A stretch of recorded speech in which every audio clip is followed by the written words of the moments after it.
दिल्ली हार के अचानक केजरीवाल ने पलटी बाजी, मोदी शाह भी हो गए हैरान, कैसे सब कुछ बदल गया। जश्न मना रही थी बीजेपी, पसर गया था आम आदमी पार्टी के दफ्तर में मातम, फिर हुई केजरीवाल की वापसी। जिस आतिशी मारलेना पर केजरीवाल ने किया भरोसा, क्या वही बनी हार की वजह, सामने आ गया सबूत।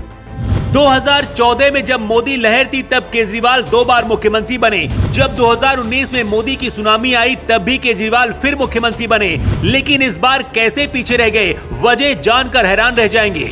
अरविंद केजरीवाल सरकार में जितने मंत्री नहीं हैं, उनसे ज्यादा उनके नेता तिहाड़ जेल में बंद किए गए। लेकिन जिन आतिशी मारलेना पर अरविंद केजरीवाल ने सबसे ज्यादा भरोसा किया, जिन आतिशी मारलेना को मुख्यमंत्री की कुर्सी पर बिठाया गया, क्या वही केजरीवाल के लिए मुश्किल बन गई? और कैसे अरविंद केजरीवाल दिल्ली हार कर भी जीत गए, इस विश्लेषण को बहुत बारीकी से आपको समझना होगा। सबसे पहले वो 6 बड़ी वजह बताते हैं जिसकी वजह से अरविंद केजरीवाल को हार मिली। वजह नंबर 1, अनर्गल आरोप और झूठ से अरविंद केजरीवाल के समर्थक भी नाराज हो गए थे। अरविंद केजरीवाल अपने विरोधियों पर कुछ भी आरोप लगा रहे थे, इसकी वजह से कई बार उन्हें माफी भी मांगनी पड़ी थी। उनकी छवि एक ऐसे नेता की बनती चली गई जिनकी बात पर कोई भरोसा नहीं किया जा सकता था। हद तो तब हो गई थी जब उन्होंने हरियाणा सरकार पर जानबूझकर जहरीला पानी भेजने का आरोप लगाया था।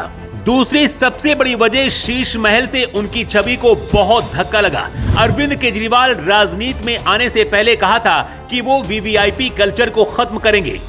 गाड़ी, बंगला और सुरक्षा लेने की बात से भी उन्होंने इनकार कर दिया था, पर सत्ता मिलने के बाद उन्होंने न केवल लग्जरी गाड़ियां ली, बल्कि केंद्र से Z+ सुरक्षा मिलने के बावजूद पंजाब सरकार की टॉप सिक्योरिटी भी उन्होंने ली। लेकिन मुख्यमंत्री रहते जब उन्होंने अपने लिए शीश महल बनवाया, उससे उनकी छवि खराब हुई। मीडिया ने उनके आवास को शीश महल नाम दिया। हाई कोर्ट ने भी दिल्ली सरकार की इसके लिए बहुत ज्यादा कड़ी निंदा की थी। दिल्ली चुनाव हारने की तीसरी सबसे बड़ी वजह यह रही कि अगर केजरीवाल योगी आदित्यनाथ के नारे से सीख लेते और कांग्रेस और आम आदमी पार्टी बढ़ते नहीं, तो शायद वो कटते भी नहीं। योगी ने महाराष्ट्र चुनाव के दौरान बटेंगे तो कटेंगे का नारा दिया, इससे हिंदू एक हुए और बीजेपी को फायदा हुआ। हरियाणा चुनाव में भी इसी तरीके से बीजेपी को जीत मिली, लेकिन दिल्ली में आम आदमी पार्टी और कांग्रेस एक साथ नहीं हो सके, जबकि दोनों ही पार्टियां अलग अलग चुनाव लड़ने का नतीजा हरियाणा विधानसभा चुनाव में देख चुकी थी। हरियाणा में कांग्रेस बहुत कम मार्जिन से सरकार बनाने से चूक गई। इसके बावजूद दिल्ली में आम आदमी पार्टी और कांग्रेस ने बटेंगे तो कटेंगे नारे से सीख नहीं लिया। कोर्ट के जिन आदेशों के चलते अरविंद केजरीवाल ने मुख्यमंत्री पद को छोड़ा था, वो अभी भी उनके साथ लागू हैं। पार्टी ने आतिशी मारलेना को खड़ाऊ सीएम बना दिया। जनता ये बात भली भांति समझ रही थी कि पार्टी जीत भी जाती है तो अरविंद केजरीवाल सीएम नहीं बन पाएंगे, और अगर सीएम बन भी गए तो कुछ भी नहीं कर पाएंगे। दिल्ली की समस्याएं जस का तस बनी रहेंगी।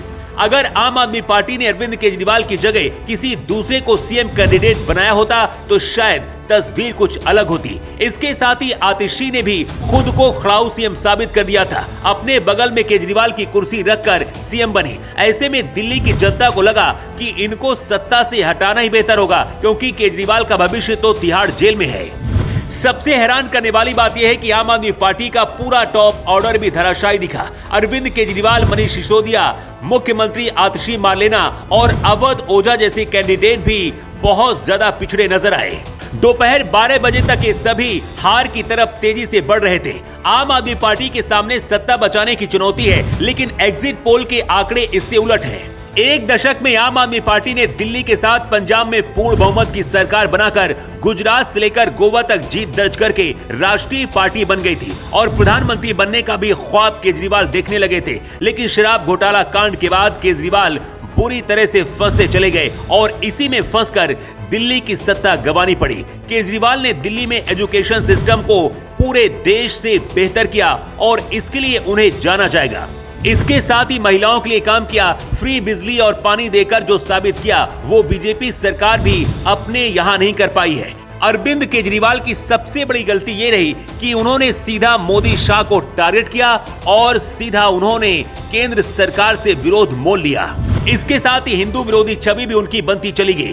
बीजेपी ने माइक्रो लेवल पर काम किया। मोदी की आंधी और सुनामी में भी केजरीवाल ने 3 बार अपनी सरकार बनाई है और इस बार भी कड़ा मुकाबला हुआ है, इसलिए हार कर भी केजरीवाल इस चुनाव को जीत गए। आप किसी पार्टी के समर्थक हो सकते हैं, लेकिन केजरीवाल ने दिल्ली में सरकारी एजुकेशन को जिस तरह से बदला उसे पूरे देश में लागू करना चाहिए और हर सरकार को उनसे सीखना भी चाहिए। अगर केजरीवाल आतिशी मार्लेना की जगह किसी और को मुख्यमंत्री बनाते तो शायद इस बार भी दिल्ली जीत जाते। आतिशी खड़ाऊ मुख्यमंत्री बनी और दूसरी तरफ बीजेपी ने आतिशी को आतंकी अफजल गुरु के समर्थन वाला मुद्दा उठाकर भी फायदा उठाया। वैसे दिल्ली में हार और जीत की असली वजह आपके हिसाब से क्या लगती है? कमेंट करके आप जरूर बताएं। इसके साथ ही ये भी बता सकते हैं कि दिल्ली का मुख्यमंत्री अब किसे बनाना चाहिए।